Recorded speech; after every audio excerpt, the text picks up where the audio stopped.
जय हिंद, वंदे मातरम। दोस्तों, हम सब ट्राइएंगल त्रिभुज के बारे में पढ़ रहे हैं। त्रिभुज में आप लोगों को त्रिभुज से संबंधित जो प्रमेय होती है इनके बारे में सीख रहे हैं। तो कुछ प्रमेय के बारे में बता दिया गया है। आगे जो भी आपकी महत्वपूर्ण प्रमेय हैं उनको सीखेंगे। सवाल लगाते समय आप जानते ही हैं कि प्रमेय का ही प्रयोग होता है। आप जानते हैं कि रेखा गणित या ज्यामिति में प्रश्नों को हल करने के लिए या प्रश्नों को सिद्ध करने के लिए प्रमेय का प्रयोग किया जाता है। तो जो आपकी देखिए प्रमेय थ्योरम होती है, यही सूत्र का कार्य करती है ज्यामिति या रेखा गणित के प्रश्नों को हल करने के लिए या सिद्ध करने के लिए।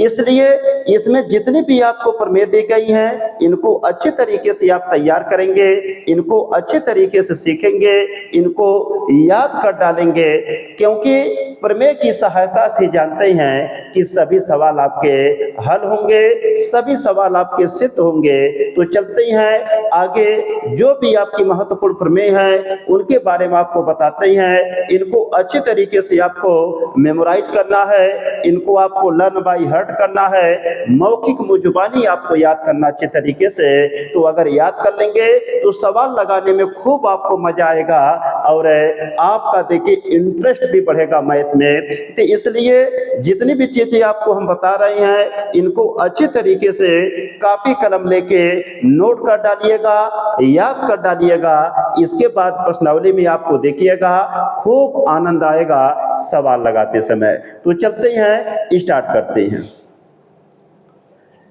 देखिए जो यहाँ पर आपको प्रमेय दी गई है, प्रमेय 8 आपको दिया गया है, पाइथागोरस प्रमेय दिया गया है, या इसे देखिए हम बौधायन प्रमेय कहते हैं। तो पाइथागोरस प्रमेय का एक नया नाम होता है बौधायन प्रमेय। पाइथागोरस प्रमेय का एक नया नाम होता है बौधायन प्रमेय। तो पाइथागोरस प्रमेय को हम बौधायन प्रमेय के नाम से जानते हैं या बौधायन प्रमेय को पाइथागोरस प्रमेय के नाम से जानते हैं। इसको आप याद रखेंगे। अगर आपको बौधायन प्रमेय पूछेगा तो पाइथागोरस प्रमेय के ही बारे में लिख देंगे, बिल्कुल आपका सही रहेगा। तो यह नाम आपको कहीं कम मिलता है, तो इसलिए हम पाइथागोरस प्रमेय को बौधायन प्रमेय कहते हैं। इसको आप लोग याद रखेंगे। बौधायन प्रमेय पूछेगा तब भी आप पाइथागोरस प्रमेय के बारे में ही लिखेंगे। यह प्रमेय क्या होती है, इसकी देखिए जो मुख्य प्रतिक्रिया या मूल प्रतिक्रिया होती है यही देखिए आपको याद करना होता है। मुख्य प्रतिक्रिया या मूल प्रतिक्रिया जो होती है यही आप लोगों को देखिए याद करना होता है। तो जो मुख्य प्रतिक्रिया या मूल प्रतिक्रिया होती है यही जानते कि आपकी इंपॉर्टेंट होती है। यह अगर आपको याद रहेगा तो मुख्य प्रतिक्रिया या मूल प्रतिक्रिया अगर आप याद करते हैं तो यही जानते कि आपको सवाल लगाने में सहायता करेंगे, सवाल सिद्ध करने में आपकी सहायता करेंगे। तो जितने भी सवाल आपके सिद्ध होंगे, जितने भी सवाल आपके हल होंगे, तो जानते हुए जो प्रमेय की मुख्य प्रतिक्रिया होती है, मूल प्रतिक्रिया होती है, उसी से जानते हैं कि हल होता है। इसलिए इनको अच्छे तरीके से याद करेंगे। तो पाइथागोरस प्रमेय या बौधायन प्रमेय की मुख्य प्रतिक्रिया या मूल प्रतिक्रिया क्या होती, देखिए समकोण त्रिभुज में। तो सबसे पहले पाइथागोरस प्रमेय या बौधायन प्रमेय जो होती है यह समकोण त्रिभुज में लगती है। तो समकोण त्रिभुज में समकोण की सम्मुख भुजा, तो जो समकोण की सम्मुख भुजा, समकोण के सामने वाली भुजा अर्थात कर्ण का वर्ग शेष दो भुजाओं अर्थात लंब और आधार के वर्गों के योगफल के बराबर होता है। तो यह देखिए जो आपको वाक्य दिया गया है, यह जानते कि आपको जो मुख्य प्रतिक्रिया या मूल प्रतिक्रिया दी गई है यह आपको याद होनी चाहिए। यही सूत्र का काम करेगा, यही जानते कि फार्मूला का काम करेगा। क्योंकि रेखा गणित या ज्यामिति में जो सूत्र या फार्मूला का काम करता है वह प्रमेय आपकी होती है, थ्योरम होती है। तो रेखा गणित या ज्यामिति के सवालों को जब आप लगाएंगे या सिद्ध करेंगे तो इसी प्रमेय की जो आपकी मूल प्रतिक्रिया या मुख्य प्रतिक्रिया होती है इसी का प्रयोग करते हैं। तो यहाँ पर देखिए समकोण त्रिभुज में समकोण की सम्मुख भुजा अर्थात कर्ण का वर्ग शेष दो भुजाओं अर्थात लंब और आधार के वर्गों के योगफल के बराबर होता है। इससे निष्कर्ष ये निकला कि समकोण त्रिभुज में जो आपकी सम्मुख भुजा होती है कर्ण, या समकोण त्रिभुज के जानते हैं कि जो आप जानते हैं कि 90 अंश के सामने वाली भुजा आपकी कर्ण होती है, उस कर्ण का जो वर्ग होता है शेष दो भुजाओं के वर्गों के योगफल के क्या होता है, बराबर होता है। तो इस कथन को आप याद रखेंगे। इंपॉर्टेंट आपकी कथन है कि समकोण त्रिभुज में समकोण की सम्मुख भुजा अर्थात कर्ण का वर्ग शेष दो भुजाओं अर्थात लंब और आधार के वर्गों के योगफल के बराबर होता है। यह आपकी देखिए पाइथागोरस प्रमेय या बौधायन प्रमेय होती है, या इसको देखिए हम दूसरे भाषा में क्या कह सकते हैं, तो इसको ध्यान देंगे। यहाँ पर देखिए इसको या हम कह सकते हैं कि समकोण त्रिभुज में कर्ण पर बना वर्ग शेष दो भुजाओं पर बने वर्गों के योगफल के बराबर होता है। यह देखिए अगर आपको वाक्य याद है, अगर यह लाइन आपको याद है, तो आप जानते हैं कि समकोण त्रिभुज संबंधित अगर कोई सवाल आएगा तो इस आप प्रमेय से हल कर लेंगे।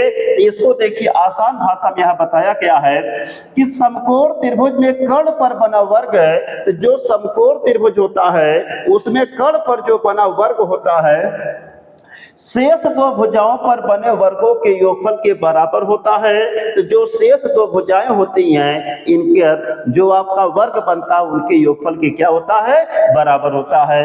तो जैसे यहाँ पर देखिए एक समकोण त्रिभुज दिया गया है, तो समकोण त्रिभुज में जो आपको कर्ण दिया है, तो कर्ण पर बना वर्ग लंब और आधार पर बने वर्गों के योगफल के क्या होता है, बराबर होता है। यह ABC एक समकोण त्रिभुज आपको दिया है, इसमें जानते हैं कि 90 अंश के सामने वाली भुजा कर्ण है, यह आधार है, यह लंब है। इस समकोण त्रिभुज में देखिए सूत्र लगेगा कि समकोण त्रिभुज ABC में, तो समकोण त्रिभुज ABC में पाइथागोरस प्रमेय से कर्ण का स्क्वायर बराबर लंब का स्क्वायर धन आधार का स्क्वायर, या लंब का स्क्वायर धन आधार का स्क्वायर बराबर कर्ण का स्क्वायर। तो आप जानते हैं कि अगर यह देखिए समकोण त्रिभुज, क्योंकि जानते हैं कि देखिए पाइथागोरस प्रमेय या बौधायन प्रमेय जो होती है ये समकोण त्रिभुज में लागू होती है। तो जब समकोण त्रिभुज में आपकी लागू होगी तो समकोण त्रिभुज ABC में पाइथागोरस प्रमेय से, तो पाइथागोरस प्रमेय जानते हैं कि केवल और केवल समकोण त्रिभुज में लगती है।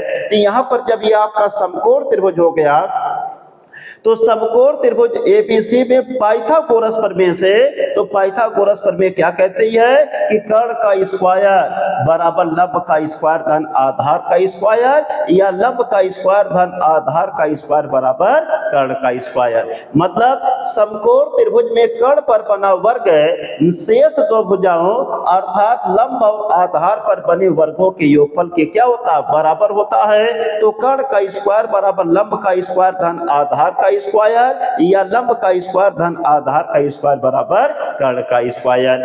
तो आपको एक चीज आपको हम बता दें कि जो पाइथागोरस प्रमेय देखी होती है यह केवल आपकी समकोण त्रिभुज में आपकी लगती है। तो अगर आपको समकोण त्रिभुज दिया रहेगा तब आप पाइथागोरस प्रमेय लगाइएगा, तो पाइथागोरस प्रमेय केवल और केवल समकोण त्रिभुज में लागू होती है और समकोण त्रिभुज की भुजाओं को ज्ञात करने के लिए लागू होती है। तो जब भी आपको समकोण त्रिभुज की भुजाएं दी रहे तो समकोण त्रिभुज की भुजाएं ज्ञात करने के लिए पाइथागोरस प्रमेय का प्रयोग करेंगे। तो जब भी आपको दो भुजाएं दी रहे तो तीसरी भुजा आपको ज्ञात करनी रहे तो आप पाइथागोरस प्रमेय या बौधायन प्रमेय का प्रयोग करके लगा लेंगे। यह रहा आपका पाइथागोरस प्रमेय। इंपॉर्टेंट है, जिसे हम बौधायन प्रमेय के नाम से जानते हैं। इसमें खूब सारे आपके सवाल बनेंगे, ढेर सारे आपके सवाल बनेंगे, तो इनको आप याद रखेंगे, इनको तैयार रखेंगे। तो इनका आप लोग स्क्रीनशॉट लेके नोट कर सकते हैं।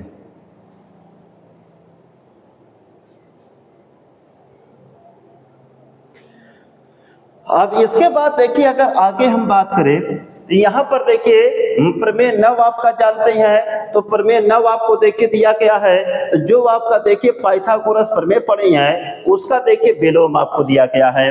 तो प्रमेय 9 क्या कि पाइथागोरस विलोम प्रमेय या बौधायन विलोम प्रमेय। तो जो पाइथागोरस देखिए विलोम प्रमेय या इसी को हम कहते हैं बौधायन विलोम प्रमेय। तो पाइथागोरस विलोम प्रमेय या बौधायन विलोम प्रमेय क्या होती है, इसकी देखिए मुख्य प्रतिज्ञा या मूल प्रतिज्ञा देखिए ध्यान से क्या होती है, मुख्य प्रतिज्ञा या मूल प्रतिक्रिया क्या होती है, इसको ध्यान से देखेंगे। देखिए, जो मूल प्रतिक्रिया या मुख्य प्रतिक्रिया होती है, कभी कभी एक नंबर में आपको लिखने के लिए दे दिया जाता है, तो पाइथागोरस प्रमेय की मूल प्रतिक्रिया लिखिए या पाइथागोरस विलोम प्रमेय की मुख्य प्रतिक्रिया लिखिए। तो मुख्य प्रतिक्रिया या मूल प्रतिक्रिया कभी कभी आपको लिखने के लिए दे दिया जाता है एक नंबर का, तो यह अगर आप याद रखेंगे तो आप आसानी से लिख लेंगे। इसलिए मूल प्रतिक्रिया या मुख्य प्रतिक्रिया ही सूत्र के रूप में उपयोग होती है, इसलिए इनको आप अच्छे तरीके से याद कर डालेंगे। यहाँ से क्वेश्चन आपके बनते हैं। तो देखिए, जो पाइथागोरस विलोम प्रमेय या बौधायन विलोम प्रमेय होती है, इसकी मुख्य प्रतिक्रिया या मूल प्रतिक्रिया क्या होती है, इसको ध्यान से देखेंगे। यदि किसी त्रिभुज की, अगर कोई भी आपको त्रिभुज दिया गया है, एक भुजा का वर्ग शेष दो भुजाओं के वर्गों के योगफल के बराबर है, तो उन दोनों भुजाओं के बीच का कोण, तो उन दोनों भुजाओं के बीच का कोण अर्थात पहले भुजा का सम्मुख कोण समकोण होता है।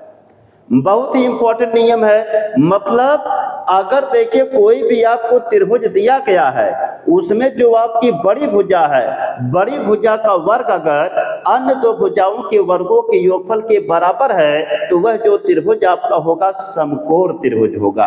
तो इसको ध्यान देंगे। मतलब पाइथागोरस प्रमेय का उल्टा आपको दिया है, बौधायन प्रमेय का आपको उल्टा दिया है कि अगर किसी त्रिभुज में किसी भुजा का वर्ग अन्य दो भुजाओं के वर्गों के योगफल के बराबर है, तो वह जानते कि आपका समकोण त्रिभुज होगा। यही नियम आपको बताया गया। यह आपका इंपॉर्टेंट है। यह मूल प्रतिक्रिया या मुख्य प्रतिक्रिया आपको याद होनी चाहिए, क्योंकि यह परीक्षा में आपको लिखने के लिए देगा।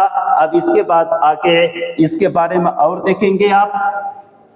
यहाँ पर देखिए, इसको आसान भाषा में यहाँ पर लिखा गया है, इसको ध्यान से आप देखेंगे। यह क्या दिया गया है कि यदि किसी त्रिभुज में एक भुजा का वर्ग शेष दो भुजाओं के वर्गों के योगफल के बराबर होता है, तो वह त्रिभुज एक समकोण त्रिभुज होता है। क्या नियम देखिए, यदि किसी त्रिभुज में एक भुजा का वर्ग शेष दो भुजाओं के वर्गों के योगफल के बराबर होता है, तो वह त्रिभुज एक समकोण त्रिभुज होता है। तो अगर आपसे पूछ दे कि बौधायन विलोम प्रमेय की मुख्य प्रतिक्रिया या मूल प्रतिक्रिया क्या है, पाइथागोरस विलोम प्रमेय की मूल प्रतिक्रिया या मुख्य प्रतिक्रिया क्या है, यही आपको लिखना पड़ेगा। इतना आप लिख देंगे, एक नंबर में आपका देखिए क्वेश्चन पूछा जाएगा, तो एक नंबर आप पा जाएंगे। क्या है, फिर से एक बार देखेंगे कि यदि किसी त्रिभुज में एक भुजा का वर्ग शेष दो भुजाओं के वर्गों के योगफल के बराबर होता है, तो वह देखिए आपका त्रिभुज एक समकोण त्रिभुज होता है। अगर किसी त्रिभुज में एक भुजा का जो वर्ग है वह शेष दो भुजाओं के वर्गों के योगफल के बराबर है, तो जो त्रिभुज आपका बनेगा वह समकोण त्रिभुज बनेगा। तो यहाँ पर देखिए समकोण त्रिभुज आपका होगा। तो यहाँ पर एक त्रिभुज हम अपने से ABC बना लिए हैं, इसमें हम अपने से मान लिए यह कर्ण है, यह लंब है, यह आधार है। तो त्रिभुज ABC में यदि कर्ण का स्क्वायर बराबर लंब का स्क्वायर धन आधार का स्क्वायर है, तो लेकिन जानते हैं कि जब समकोण होगा नहीं तो यह नाम आपका लिखना उचित नहीं है। तो इसमें हम अब क्या मान लेते हैं, मान लेते हैं कि एक कोई बड़ी भुजा है, तो मान दिए रहेंगे तो उसमें बड़ा छोटा मझला का पता चल जाएगा। अगर बड़ी भुजा का वर्ग जो है मझली भुजा का वर्ग धन छोटी भुजा का वर्ग के अगर जानते कि योगफल के बराबर दिया गया है, तो त्रिभुज ABC एक समकोण त्रिभुज होगा। तो अगर किसी त्रिभुज ABC में अगर किसी त्रिभुज में सबसे बड़ी भुजा का वर्ग अन्य दो भुजाओं के वर्गों के योगफल के बराबर है, तो वह त्रिभुज आपका समकोण त्रिभुज होगा। इसके बारे में सीखे। तो आप देखिए दो प्रमेय सीखे, एक पाइथागोरस प्रमेय या बौधायन प्रमेय, और दूसरा आप सीखे कि पाइथागोरस विलोम प्रमेय या बौधायन विलोम प्रमेय। इनमें आप क्या सीखे कि अगर कोई समकोण त्रिभुज दिया गया है तो उसमें कर्ण का जो वर्ग होता है अन्य दो भुजाओं के वर्गों के योगफल के क्या होता है, बराबर होता है। और इसके विपरीत प्रमेय में क्या सीखे कि अगर बड़ी भुजा का वर्ग शेष दो भुजाओं के वर्गों के योगफल के बराबर है तो वह एक समकोण त्रिभुज होगा। इन दोनों के बारे में सीखे हैं। ये दोनों प्रमेय देखिए मोस्ट इंपॉर्टेंट है, इनको याद रखेंगे। यह देखिए समकोण त्रिभुज आपका मोस्ट इंपॉर्टेंट होता है, इसका अनेक जगह पर प्रयोग मिलेगा आपको, इसलिए इनको याद रखेंगे, इनको तैयार रखेंगे। तो इसका आप स्क्रीनशॉट लेके नोट कर सकते हैं।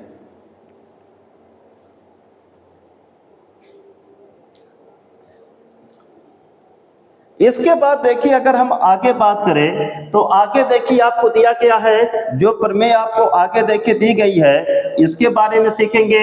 नोट आपका देखिए है, यहां पर देखिए लिखा गया मोस्ट इंपॉर्टेंट लिखा गया है। मोस्ट इंपॉर्टेंट का मतलब ये बहुत ज्यादा आपका इंपॉर्टेंट है। देखिए इस पे सवाल आपको बहुत ज्यादा दिए जाएंगे, इसलिए इस नियम को आप याद रखेंगे, इस प्रमेय को आप जुबानी याद कर लेंगे, क्योंकि जानते हैं कि इस पे सवाल आपको ज्यादा मिलेंगे। क्या है नियम देखिए, यदि एक समकोण त्रिभुज के, यदि कोई समकोण त्रिभुज आपको दिया है तो समकोण वाले शीर्ष से, तो समकोण वाले शीर्ष से उसके कर्ण पर लंब डाला जाए, तो उसके कर्ण पर अगर हम लंब डालते हैं तो लंब के दोनों ओर बनने वाले त्रिभुज, तो लंब के दोनों ओर बनने वाले त्रिभुज संपूर्ण त्रिभुज के, मतलब पूरे त्रिभुज के समरूप होते हैं तथा परस्पर भी समरूप होते हैं, और परस्पर भी क्या होते हैं, समरूप होते हैं। अथवा इसको देखिए दूसरे भाषा में अगर हम बात करें कि यदि एक समकोण त्रिभुज के शीर्ष से कर्ण पर लंब डाला जाए तो लंब के दोनों ओर बनने वाले त्रिभुज आपस में समरूप होते हैं और दिए हुए त्रिभुज के भी समरूप होते हैं। बहुत ही इंपॉर्टेंट देखिए आपको प्रमेय दी गई है, इसको आप एकदम रट डालेंगे, मुजुबानी याद कर डालेंगे, क्योंकि इससे आपको बहुत ज्यादा सवाल मिलेंगे। इस प्रमेय पर आधारित आपको ढेर सारे सवाल मिलेंगे, तो इनको आपको याद रखना है। तो इनका अच्छी तरीके से आप स्क्रीनशॉट लेके नोट कर लीजिए।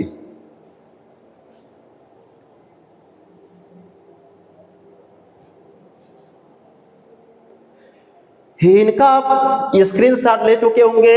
अब इसके बाद देखिए आगे बात करें तो इसको देखिए हम चित्र के माध्यम से अगर समझेंगे, तो चित्र के माध्यम से समझेंगे तब आपको ज्यादा क्लियर हो जाएगा। तो यहाँ पर देखिए एक समकोण त्रिभुज आपको दिया गया है, यहाँ पर इस समकोण त्रिभुज में आप ध्यान देंगे, यहाँ पर एक समकोण त्रिभुज आपको ABC दिया गया, तो यह देखिए ABC, यह एक समकोण त्रिभुज आपको दिया है। इसमें जानते हैं कि समकोण बनाने वाला देखिए आपका कोण यह है, तो समकोण से अगर उसके कर्ण पर लंब खींचा जाए, तो यह देखिए हम लंब खींच दिए, तो लंब के देखिए दोनों ओर बनने वाले त्रिभुज समरूप होते हैं। यह देखिए हम लंब खींचे हैं, यह लंब खींचे हैं। अब इस लंब के दोनों ओर बनने वाले त्रिभुज क्या होंगे, समरूप होंगे, और यह दोनों त्रिभुज बड़े वाले त्रिभुज के भी समरूप होते हैं। यही जान लीजिएगा बहुत इंपॉर्टेंट नियम है, इससे आपको सवाल बहुत ज्यादा मिलेंगे। तो क्या नियम सीखे, अगर किसी समकोण त्रिभुज में समकोण से कर्ण पर लंब डाला जाए तो लंब के दोनों ओर बनने वाले जो त्रिभुज होते हैं यह आपस में समरूप होते हैं, और जानते हैं कि जो ये छोटा वाला त्रिभुज होगा यह बड़े के भी समरूप होगा, इसको याद रखेंगे। तो फिर से एक बार नियम को सीखेंगे। अगर किसी समकोण त्रिभुज में समकोण से सम्मुख भुजा पर लंब खींचा जाए तो यह जो लंब होता है, यह देखिए इस लंब के दोनों ओर जो आपके त्रिभुज बनते हैं, यह त्रिभुज जानते हैं कि आपस में समरूप होते हैं, और यह दोनों त्रिभुज एक बड़े त्रिभुज के भी समरूप होते हैं, इसको याद रखेंगे। क्या नियम सीखे कि अगर किसी समकोण त्रिभुज में समकोण से कर्ण पर लंब डाला जाए तो इस लंब के दोनों ओर बनने वाले त्रिभुज आपके समरूप होते हैं और ये दोनों त्रिभुज बड़े वाले त्रिभुज के भी समरूप होंगे। मतलब ये छोटा वाला छोटे के समरूप होगा, ये छोटा वाला बड़े के समरूप होगा और ये छोटा वाला बड़े के समरूप होगा। तो इसको ध्यान देंगे, ये मोस्ट इंपोर्टेंट आपका देखिए रूल है, इस पे आपके सवाल बहुत ज्यादा मिलेंगे। तो क्या नियम सीखे कि अगर कोई समकोण त्रिभुज दिया गया है तो उसमें समकोण से अगर कर्ण पर लंब खींचेंगे, ये जो लंब है इस लंब के दोनों ओर जो आपके त्रिभुज होंगे ये समरूप होंगे और ये जानते कि जो छोटे त्रिभुज होते हैं ये बड़े वाले त्रिभुज के भी क्या होंगे, समरूप होंगे। तो यहाँ पर देखिए आपको दिया गया है कि यदि समकोण त्रिभुज ABC में, यदि समकोण त्रिभुज ABC में कोण B बराबर 90 अंश, यह देखिए जो कोण B आपको दिया गया है यह कोण B आपको 90 अंश का दिया है तथा BD लंब AC आपको दिया है और यह देखिए BD लंब आपका क्या है, AC है। यह BD आपका देखिए लंब है, AC है। तो अब देखिए तो त्रिभुज ADB मतलब यह जो त्रिभुज आपको दिया है यह त्रिभुज BDC इस त्रिभुज के क्या होगा, समरूप होगा। तो त्रिभुज ADB समरूप त्रिभुज BDC, तो मतलब यह जो छोटा वाला त्रिभुज है वह इस छोटे वाले त्रिभुज के क्या होगा, समरूप होगा। तो यह जो छोटा वाला त्रिभुज आपका छोटे वाले त्रिभुज के समरूप होगा, मतलब लंब के जो इधर त्रिभुज आपका बन रहा है और लंब के जो इधर त्रिभुज आपका बन रहा है ये दोनों त्रिभुज आपके समरूप होंगे। तो त्रिभुज ADB समरूप त्रिभुज आपका हो जाएगा BDC। अब इसके बाद देखिए कि जो आपका देखिए यहाँ पर जो यह छोटा वाला त्रिभुज आपका देखिए बन रहा है, त्रिभुज आपका देखिए ADB मतलब यह देखिए जो त्रिभुज आपका बन रहा ADB, यह जानते हैं कि बड़े वाले त्रिभुज ABC बड़े वाले त्रिभुज के क्या होगा, बोलिए, समरूप होगा। तो इसको ध्यान देंगे कि जो त्रिभुज आपको देखिए ADB दिया गया है, त्रिभुज ADB आपको दिया गया है, यह बड़े वाले त्रिभुज ABC के क्या होगा, बोलो, समरूप होगा।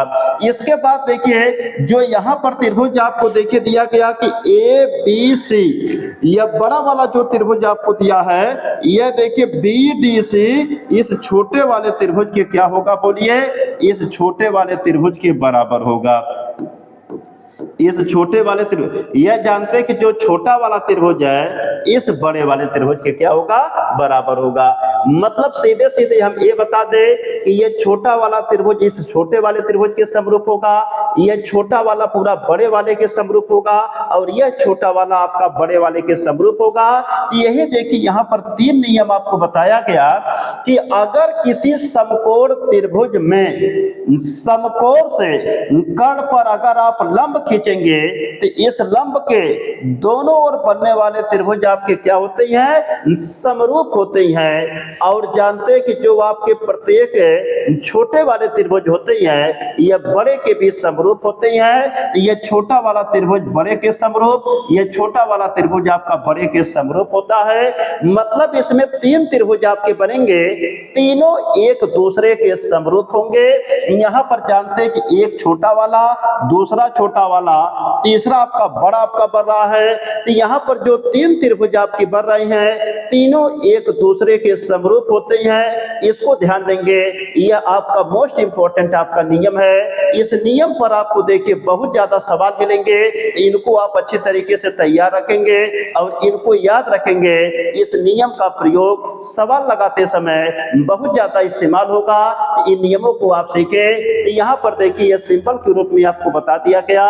जो नियम आपका रहा उम्मीद करते हैं कि आपको समझ में आया होगा। तो यह नियम मोस्ट इंपोर्टेंट आपका नियम है। तो इस नियम में आप क्या सीखे कि अगर किसी समकोण त्रिभुज में समकोण से कर्ण पर आप लंब खींचेंगे तो उस लंब के दोनों ओर बनने वाले त्रिभुज आपके समरूप होते हैं आपस में, और सभी बड़े वाले त्रिभुज के भी समरूप होते हैं। इससे निष्कर्ष ये निकल रहा कि इसमें आपके 3 त्रिभुज बनेंगे, तीनों एक दूसरे के समरूप होते हैं। यही नियम आप सीखे हैं और यह मोस्ट इंपोर्टेंट आपका नियम है, सवाल लगाते समय इस्तेमाल होगा। आगे देखिए, अगर बात करें तो इन नियमों के बारे में आप जाने तो इसका एक बार आप स्क्रीनशॉट लेके नोट कर लेंगे, क्योंकि ये मोस्ट इंपॉर्टेंट रूल है।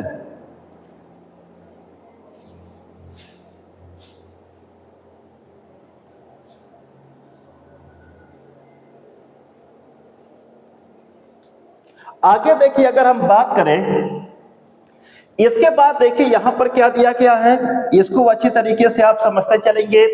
आगे देखिए, जो आपको नियम दिया गया है, इस नियम को देखेंगे। यदि दो समकोण त्रिभुजों में एक त्रिभुज का कर्ण तथा एक भुजा दूसरे त्रिभुज के कर्ण तथा एक भुजा के समानुपाती हो तो दोनों त्रिभुज समरूप होते हैं। इसका मतलब क्या है कि अगर देखिए आपको दो समकोण त्रिभुज दिए गए हैं, इनको चित्र के माध्यम से समझेंगे। तो अगर इनको चित्र के माध्यम से आप समझने का प्रयास करेंगे तो देखिए, इनको हम चित्र के माध्यम से आपको बता देते हैं, ध्यान से आप देखेंगे। इनको चित्र के माध्यम से समझेंगे तो यहां पर करा कि यदि दो समकोण त्रिभुजों में, दो समकोण त्रिभुज देखिए हम बनाते हैं, ध्यान से आप देखेंगे तो यहां पर देखिए दो समकोण त्रिभुज आपका है। एक समकोण त्रिभुज देखिए यह हो गया, और दूसरा देखिए समकोण त्रिभुज आपका यह हो गया। तो यहां पर देखिए दो समकोण त्रिभुज आपको दिए गए हैं, एक समकोण त्रिभुज यह है और दूसरा देखिए समकोण त्रिभुज यहां पर दिया गया है। यह दो आपको समकोण त्रिभुज दिए गए हैं।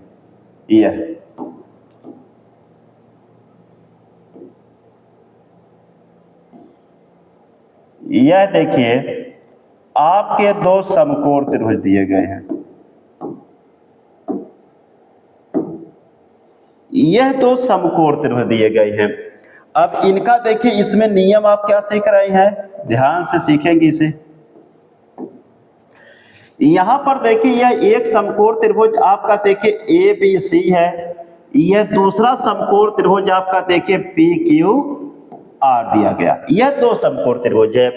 यदि दो समकोण त्रिभुजों में, इसमें देखिए आपका इस कोण को हम 90 अंश मान लेते हैं, इसमें देखिए आप इस कोण को हम क्या मान लेंगे, 90 अंश मान लेंगे। ठीक, तो यहां पर देखिए यह त्रिभुज आपका ABC है, यहां पर यह त्रिभुज आपको PQR है। तो इसमें यह देखिए 90 अंश का दिया गया, इसमें यह 90 अंश का दिया गया है।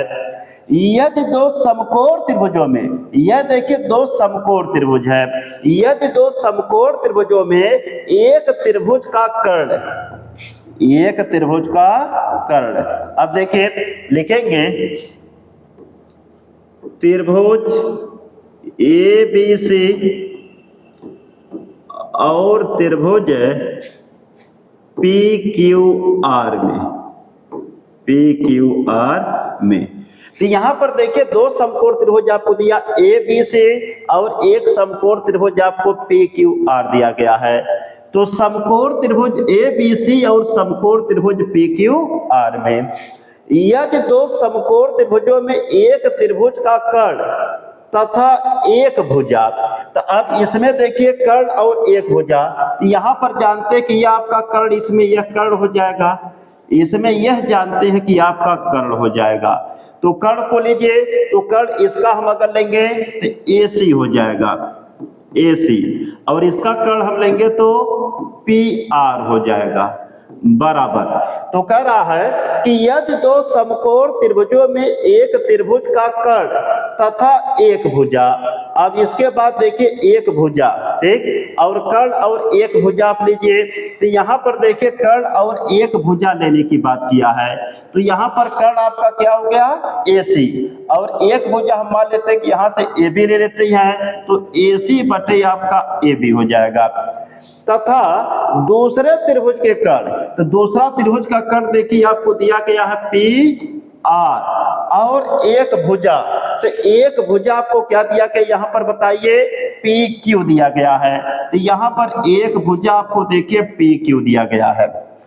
तो यदि दो समकोण त्रिभुजों में एक त्रिभुज का कर्ण तथा एक भुजा, दूसरे त्रिभुज के कर्ण तथा एक भुजा के समानुपाती हो। तो यहाँ पर देखिए, जब एक त्रिभुज का कर्ण और एक भुजा दूसरे त्रिभुज के संगत कर्ण और एक भुजा के समानुपाती हो, समानुपाती का मतलब इनका अनुपात क्या होना चाहिए, बराबर हो। तो जब दो समकोण त्रिभुजों में कर्ण और एक भुजा दूसरा कर्ण और एक भुजा के अगर समानुपाती हो, और इसमें एक कोण भी देखिए आपका बराबर हो गया कि कोण बी बराबर आपका देखिए कोण क्यू हो जा रहा है, तो आप जानते हैं यह त्रिभुज आपके क्या होंगे, यहाँ पर समरूप होंगे। लिखेंगे यहाँ पर हम लिख सकते हैं, यहाँ पर लिख सकते हैं भुजा कोण भुजा, भुजा कोण भुजा समरूपता से, भुजा कोण भुजा समरूपता से। तो भुजा कोण भुजा समरूपता से क्या हो जाएगा आपका, देखिए हो जाएगा त्रिभुज ए बी सी समरूप त्रिभुज आपका देखिए हो जाएगा समरूप त्रिभुज आपका, देखिए जो समरूप त्रिभुज पी क्यू आर हो जाएगा। तो नियम क्या सीखे, इस नियम को आप लोग ध्यान देंगे। इस नियम में क्या सीखे कि त्रिभुज ए बी सी और त्रिभुज पी क्यू आर में AC बटे AB माने समकोण त्रिभुज में कर्ण और कोई एक भुजा दूसरे समकोण त्रिभुज के कर्ण और कोई एक संगत भुजा का अनुपात, और दोनों समकोण त्रिभुज इनके दोनों के कोण अगर बराबर रहें तो भुजा कोण भुजा समरूपता से, यहाँ पर देखिए दो भुजाओं का अनुपात एक कोण है, तो भुजा कोण भुजा समरूपता से समकोण त्रिभुज ABC समकोण त्रिभुज PQR होगा। तो यही नियम आपको बताया जा रहा है कि यदि दो समकोण त्रिभुजों में एक त्रिभुज का कर्ण तथा एक भुजा, तो एक त्रिभुज का कर्ण तथा एक भुजा दूसरे त्रिभुज के कर्ण तथा एक भुजा के समानुपाती हो, तो दूसरे त्रिभुज के कर्ण और एक भुजा के समानुपाती हो, तो समानुपाती का मतलब होता है समान अनुपात, मतलब बराबर अनुपात, मतलब जो यह अनुपात आपका बढ़ रहा है यह अनुपात आपका बराबर हो, तो भुजा कोण भुजा समरूपता से दोनों त्रिभुज क्या हो जाएंगे, समरूप हो जाएंगे। हो तो दोनों त्रिभुज आपके समरूप होते हैं। यह इंपॉर्टेंट नियम है कि यदि दो समकोण त्रिभुजों में एक त्रिभुज का कर्ण है तथा एक भुजा दूसरे त्रिभुज के कर्ण तथा एक भुजा के समानुपाती हो, तो दोनों त्रिभुज समरूप होते हैं। अगर दो आपको देखिए समकोण त्रिभुज दिए गए हैं, अगर जानते हैं कि दो समकोण त्रिभुज होंगे तो उनमें जानते हैं कि एक कोण आपका बराबर हो जाएगा 90-90 अंश वाला, और अगर उनमें कर्ण और कोई एक भुजा दूसरे त्रिभुज के संगत कर्ण और कोई एक भुजा के अगर बराबर होंगे तो भुजा कोण भुजा समरूपता से ये दोनों त्रिभुज आपके समरूप होंगे। यह आप याद रखेंगे, इंपॉर्टेंट नियम होता है, इस नियम को सीखे। क्या नियम है, फिर से एक बार मैं आपको बताता हूं कि दो समकोण त्रिभुजों में कर्ण और एक भुजा का अनुपात दूसरे त्रिभुज के संगत कर्ण और एक भुजा के अनुपात के अगर बराबर है तो दोनों त्रिभुज आपके समरूप होते हैं। तो यह जब समरूप होंगे तो इनमें समरूपता का नियम लगा के अन्य मानों को भी आप याद कर सकते हैं। यही नियम सीखे, यह इंपॉर्टेंट नियम है, इसका स्क्रीनशॉट लेके आप लोग नोट कर सकते हैं कि यदि दो समकोण त्रिभुजों में एक त्रिभुज का कर्ण तथा एक भुजा दूसरे त्रिभुज के कर्ण तथा एक भुजा के समानुपाती हो तो दोनों त्रिभुज समरूप होते हैं। तो इनका स्क्रीनशॉट लेके नोट कर लीजिए।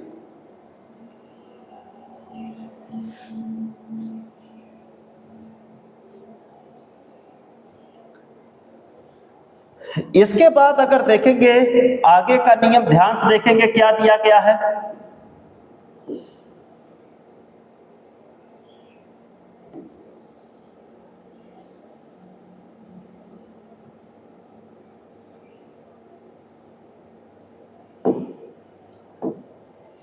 आगे का देखिए नियम तीसरा नंबर देखिए आपको दिया क्या है, किसी आयत के विकर्ण से बने वर्ग, किसी आयत के विकर्ण से बने वर्ग का क्षेत्रफल इनकी दोनों आसन्न भुजाओं पर बने वर्गों के योग के बराबर होता है। ये भी देखिए इंपॉर्टेंट नियम है कि किसी आयत के विकर्ण से बने वर्ग, अगर कोई भी आयत है उस आयत के विकर्ण से बने वर्ग का क्षेत्रफल इनकी दोनों आसन्न भुजाओं पर बने वर्गों के योग के बराबर होता है। यह नियम याद रखेंगे कि किसी आयत के विकर्ण से बने वर्ग का क्षेत्रफल इनकी दोनों आसन्न भुजाओं पर बने वर्गों के योग के बराबर होता है। इस नियम को आप याद रखेंगे, सवाल जब आएंगे तो वहां पर यह सूत्र आपको याद होना चाहिए, यह नियम आपको याद होना चाहिए, लगाने में आपका हेल्प करेगा। तो किसी आयत के विकर्ण से बने वर्ग का क्षेत्रफल इनकी दोनों आसन्न भुजाओं पर बने वर्गों के योग के बराबर होता है। अगला देखिए जो नियम है, एक ही आधार पर समान समांतर रेखाओं के बीच स्थित त्रिभुजों के क्षेत्रफल बराबर होते हैं। एक ही आधार पर समान समांतर रेखाओं के बीच स्थित त्रिभुजों के क्षेत्रफल आपके बराबर होते हैं। इस नियम को देखिए मैं बिल्कुल स्टार्टिंग में आपको समझा चुका हूं। स्टार्टिंग के जो आपके लेक्चर है उसमें इस नियम को हम आपको बता चुके हैं कि एक ही आधार पर समान समांतर रेखाओं के बीच स्थित त्रिभुजों के क्षेत्रफल बराबर होते हैं। इस नियम को हम बताए हैं, इस नियम को आपको अच्छी तरीके से समझा दिया गया है, इनका आप स्क्रीनशॉट लेके नोट कर सकते हैं। आगे इसके बाद देखिए, अगर बात करें आगे देखिए आपको दिया गया है कि त्रिभुज की दी गई तीनों भुजाओं के आधार पर न्यून कोण, समकोण, अधिक कोण एवं संभव नहीं है, त्रिभुज संभव नहीं है की पहचान करना। अगर देखिए आपको त्रिभुज की तीनों भुजाएं दी गई हैं, उस भुजा के आधार पर कैसे पता आप करेंगे कि कोई त्रिभुज आपका न्यून कोण है कि समकोण है कि अधिक कोण है, कि त्रिभुज आपका संभव नहीं है, मतलब त्रिभुज नहीं बनेगा। इस नियम को सीखेंगे।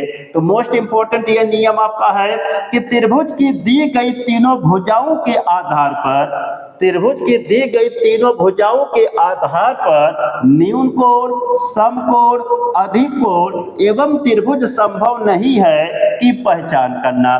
तो कैसे पहचान करेंगे, ध्यान से देखिए कि न्यून कोण त्रिभुज की पहचान, तो न्यून कोण त्रिभुज की कैसे पहचान करेंगे, देखिए कि किसी त्रिभुज में न्यून कोण के सामने की भुजा का वर्ग शेष दो भुजाओं के वर्गों के योग से कम होता है। बहुत इंपॉर्टेंट नियम है। देखिए कि अगर आपको तीनों भुजा दी रहे त्रिभुज की, तो न्यून कोण त्रिभुज की पहचान करना रहेगा। तो क्या नियम, किसी त्रिभुज में न्यून कोण के सामने की भुजा का वर्ग शेष दो भुजाओं के वर्गों के योग से कम होता है, तो आप जानते हैं कि न्यून कोण त्रिभुज होगा। तो इसका आप स्क्रीनशॉट लेके नोट कर लेंगे, मोस्ट इंपॉर्टेंट नियम है। अब जैसे देखेंगे यहां पर देखिए एक त्रिभुज आपको दिया है ABC, इसमें देखिए कोण C को हम मान लेते हैं ये न्यून कोण है। तो न्यून कोण के सामने का देखिए जो भुजा आपको दी गई है, तो न्यून कोण के सामने की जो भुजा आपको दी गई है, तो यहाँ पर देखिए यह भुजा आपको दी गई है A।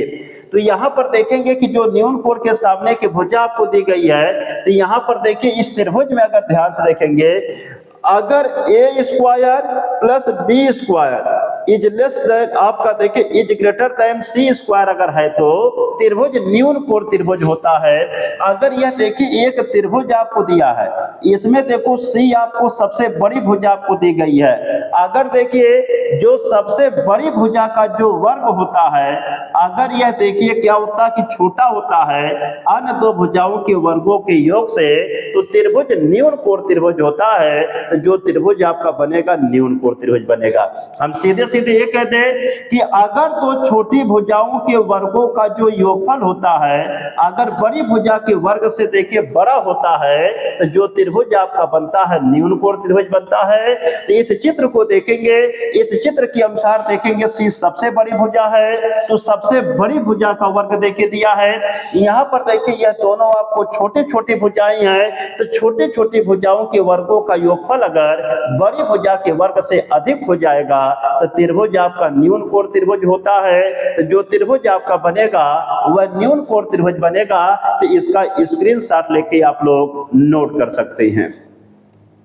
आगे देखिए अगर हम बात करें तो यहाँ पर देखिए जैसे एग्जाम्पल के द्वारा आपको चीजें दी गई हैं, तो यहाँ पर देखिए एग्जाम्पल के द्वारा समझेंगे तो जैसे 5 6 7, तो 5 6 7 आपको देखिए दिया, तो 5वां 25 6वां 36 जोड़ेंगे तो 7 के वर्ग से देखिए अधिक आएगा। तो यहाँ पर देखिए 6वां के 36 7 7 49 जोड़ेंगे तो 9 के वर्ग से अधिक आएगा। 6वां के 36 7 7 49 18 64 इसको जोड़ेंगे तो इससे अधिक आएगा, इसका देखिए वर्ग अधिक आएगा। तो आप जानते हैं कि यह सब जो आपको भुजाएं दी गई हैं इन भुजाओं से न्यून कोण त्रिभुज का निर्माण होगा, अर्थात यह भुजाएं जो आपको दी गई है इन भुजाओं से न्यून कोण त्रिभुज का निर्माण होगा, इसको ध्यान देंगे। तो आगे देखिए दिया है कि किसी त्रिभुज में न्यून कोण के सामने की भुजा का वर्ग उस त्रिभुज की शेष दो भुजाओं के वर्गों के योगफल से क्या होता है, छोटा होता है, इसको ध्यान देंगे। यहाँ देखिए सूत्र के रूप में सबसे बड़ी भुजा का वर्ग अगर देखिए छोटा है शेष दो भुजाओं के वर्गों के योगफल से, तो कौन सा त्रिभुज बनेगा, न्यून कोण त्रिभुज बनेगा। मतलब अगर देखिए दो छोटी छोटी भुजाएं आपको दी गई हैं, अगर उनके वर्गों का योग याद करेंगे, अगर बड़ी भुजा के वर्ग से अधिक हो जाएगा तो जो त्रिभुज आपका बनेगा न्यून कोण त्रिभुज बनेगा। तो न्यून कोण त्रिभुज को आसान भाषा में अगर समझे तो जो आपको देखिए 3 भुजाएं दी रहेंगे उनमें जो आपको 2 छोटी भुजाएं दी रहेंगे, अगर उनके वर्गों का योग आप निकालेंगे, अगर बड़ी भुजा के वर्ग से अधिक हो जाएगा तो जो त्रिभुज आपका बनेगा वह न्यून कोण त्रिभुज बनेगा। यह न्यून कोण त्रिभुज की पहचान होती है भुजा के आधार पर। तो इसका स्क्रीनशॉट लेके आप लोग नोट कर सकते हैं। इसके बाद देखिए समकोण त्रिभुज की पहचान। तो समकोण त्रिभुज की पहचान हम सब कैसे करेंगे इसके बारे में जानेंगे। यह आप लोग जानते हैं बिल्कुल आसान है समकोण त्रिभुज की पहचान करना। तो समकोण त्रिभुज की पहचान देखिए कैसे होती है कि समकोण त्रिभुज में समकोण के सामने वाली भुजा का वर्ग अन्य दो भुजाओं के वर्गों के योगफल के बराबर होता है। बहुत इंपॉर्टेंट यह देखिए आपका है। तो समकोण त्रिभुज में समकोण के सामने वाली भुजा का वर्ग जो होता है अन्य दो भुजाओं के वर्गों के योगफल के बराबर होता है। तो समकोण त्रिभुज में समकोण के सामने वाली भुजा का वर्ग मतलब कर्ण का वर्ग अन्य दो भुजाओं के वर्गों के योगफल के क्या होता है, बराबर होता है। तो जो अन्य दो भुजाएं दी गई हैं इनके वर्गों के योगफल के क्या होगा, बराबर। तो यहाँ पर देखिए ए बी सी एक समकोण त्रिभुज दिया है, इसमें देखिए एक भुजा ए है, यह बी है, यह सी है। ये जानते हैं कि 90 अंश के सामने वाली भुजा आपको सी है। यदि ए स्क्वायर प्लस बी स्क्वायर बराबर सी स्क्वायर है तो त्रिभुज समकोण त्रिभुज होता है। अगर देखिए ए स्क्वायर प्लस बी स्क्वायर बराबर सी स्क्वायर है तो त्रिभुज समकोण त्रिभुज होता है। अगर आप जानते हैं कि दो छोटी भुजाओं के वर्गों का योगफल तीसरी भुजा के वर्ग से अगर अधिक हो जाएगा तो आप जानते हैं कि यह एक समकोण त्रिभुज बनेगा। तो हम सीधे सीधे ये कहते हैं कि अगर सबसे बड़ी भुजा का वर्ग अन्य दो भुजाओं के वर्गों के योगफल के अगर बराबर हो जाए तो आपका समकोण त्रिभुज होता है। यह समकोण त्रिभुज की पहचान रहे, इसका स्क्रीनशॉट लेके आप सब नोट कर सकते हैं।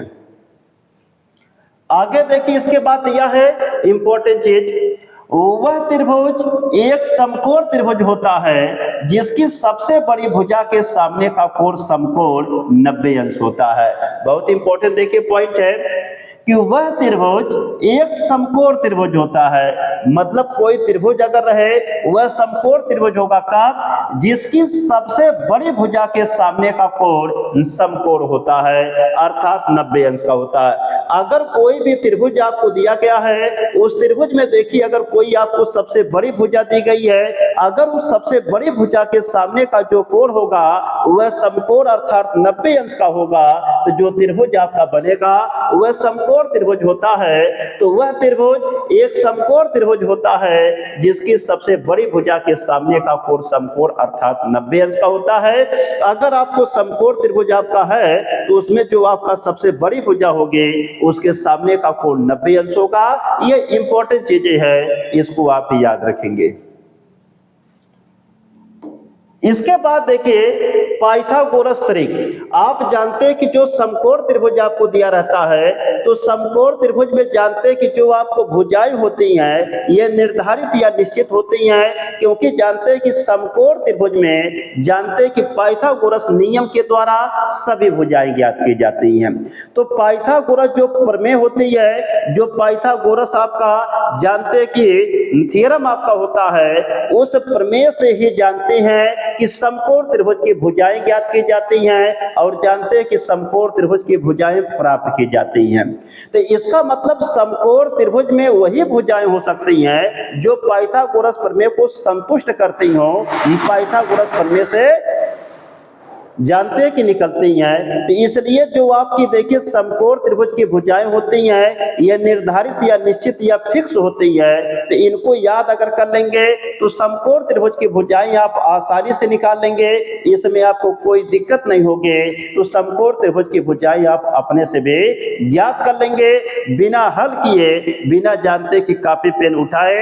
अगर यह नियम आप याद करेंगे तो जो देखिए समकोण त्रिभुज की भुजाएं आपकी निश्चित होती हैं तीनों, मतलब जिन भुजाओं से आपका समकोण त्रिभुज बन सकता है उन भुजाओं में जो तीन भुजा आपकी होगी उन्हें हम पाइथागोरस त्रिक कहते हैं।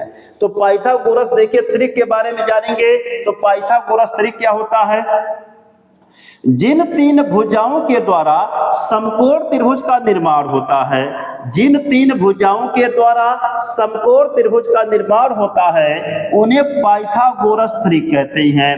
तो जिन तीन भुजाओं के द्वारा समकोण त्रिभुज का निर्माण होता है उन्हें पाइथागोरस त्रिक कहते हैं। तो जो आपको देखिए तीन भुजाएं दी रहेंगे, जिन तीन भुजाओं के द्वारा जानते हैं कि आपका समकोण त्रिभुज का निर्माण होगा, मतलब जिन तीन भुजाओं के द्वारा आपका समकोण त्रिभुज बनेगा उन्हें हम पाइथागोरस त्रिक कहते हैं। इसको ध्यान देंगे कि जिन तीन भुजाओं के द्वारा समकोण त्रिभुज का निर्माण होता है उन्हें पाइथागोरस त्रिक कहा जाता है।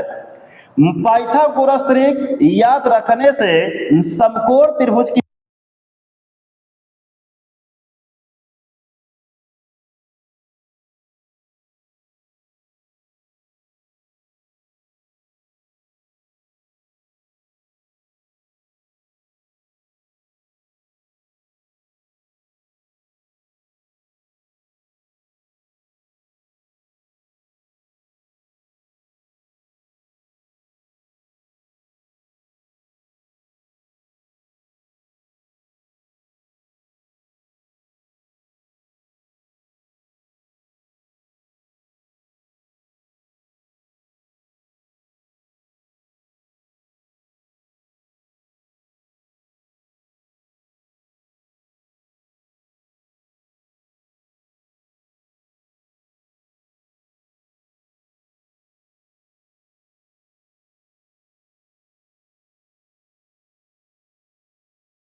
तो यह आप लोग पाइथागोरस त्रिक के बारे में सीखे। जो मोस्ट इंपॉर्टेंट आपका देखिए पाइथागोरस त्रिक रहा।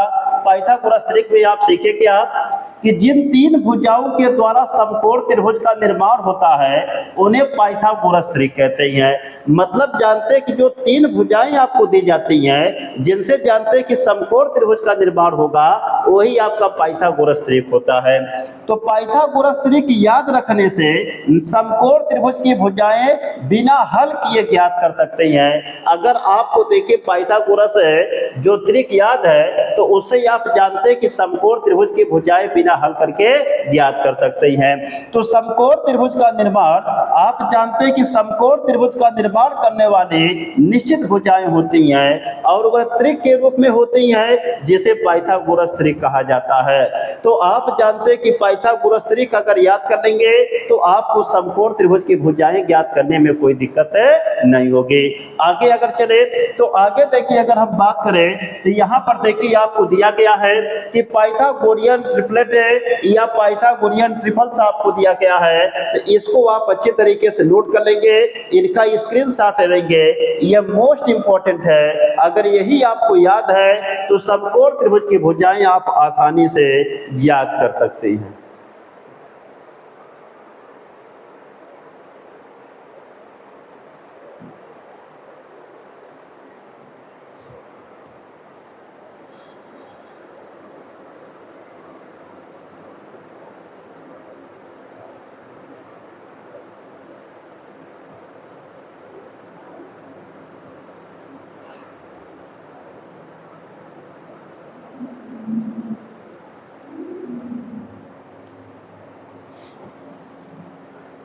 यह देखिए जो आपको दिया गया है इसमें ध्यान से देखिए, यही आपका देखिए पाइथागोरियन ट्रिपलेट या पाइथागोरियन ट्रिपल्स आपका है। यह जानते हैं कि समकोण त्रिभुज की आपको देखिए तीनों आपको भुजाएं दी गई हैं।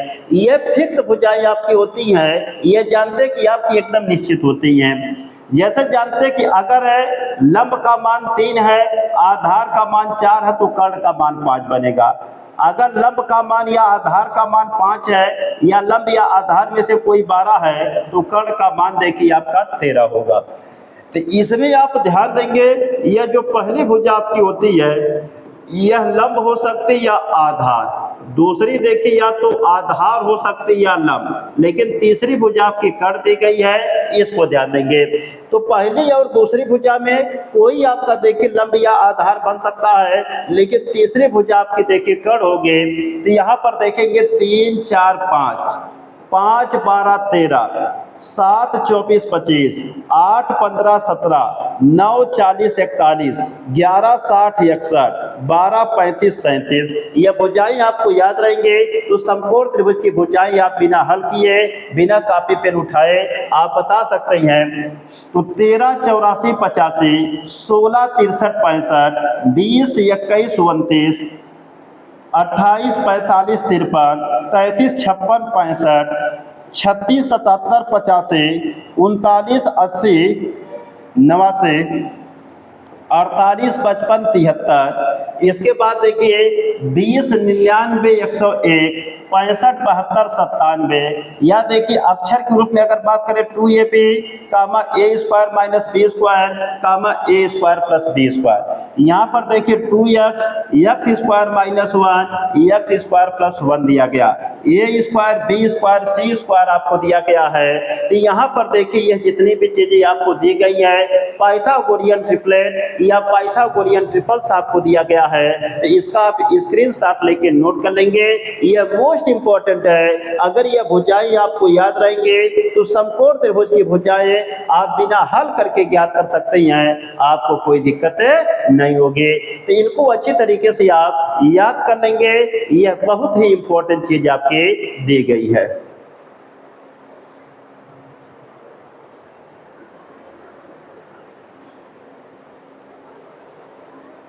आगे इसकी अगर बात करें देखिए त्रिभुज संभव नहीं है की पहचान।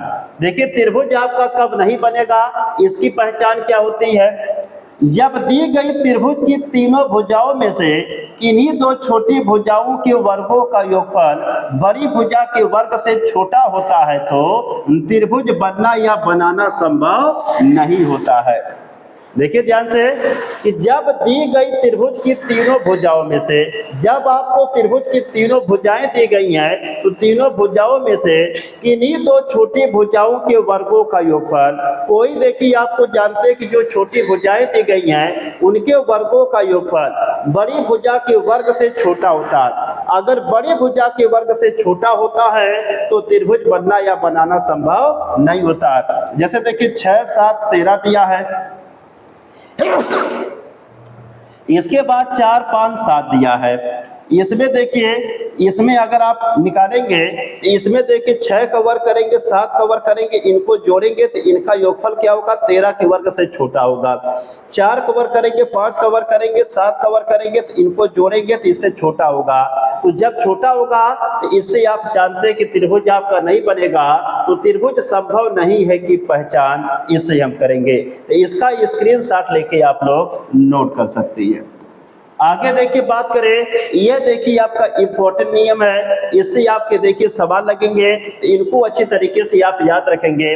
नोट में देखिए कि यदि दो रेखाएं किसी तीसरी रेखा के समांतर होती है तो, यदि दो रेखाएं किसी तीसरी रेखा के समांतर होती है तो दोनों रेखाएं भी परस्पर समांतर होती हैं। बहुत इंपॉर्टेंट नियम है कि यदि दो रेखाएं, यदि कोई दो रेखाएं दी गई हैं किसी तीसरी रेखा के समांतर होती है तो दोनों रेखाएं भी परस्पर समांतर होते हैं।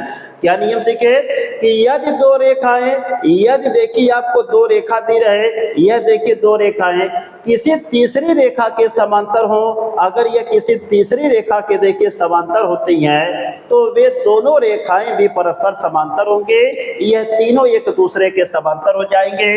तो जब दो रेखाएं आपस में समांतर हो, उनमें कोई रेखा खींची जाए जो उन दोनों के समांतर हो तो तीनों एक दूसरे के समांतर हो जाती हैं। यदि देखिए यहाँ पर दिया गया कि BA समांतर OE है और देखिए CD समांतर आपको OE है, अगर यह रेखा इसके समांतर, यह रेखा इसके समांतर है तो AB समांतर आपका DC होगा, जो AB होगा यह DC के समांतर होगा।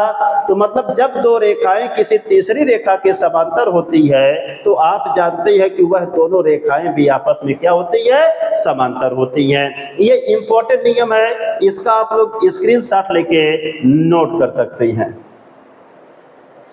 तो दोस्तों उम्मीद करते हैं कि जितनी भी चीजें आप लोगों को पढ़ाई हैं अच्छी तरीके से समझ में आया होगा। तो आज का क्लास यहीं पर समाप्त करते हैं। Okay class, happy nice day to all of you.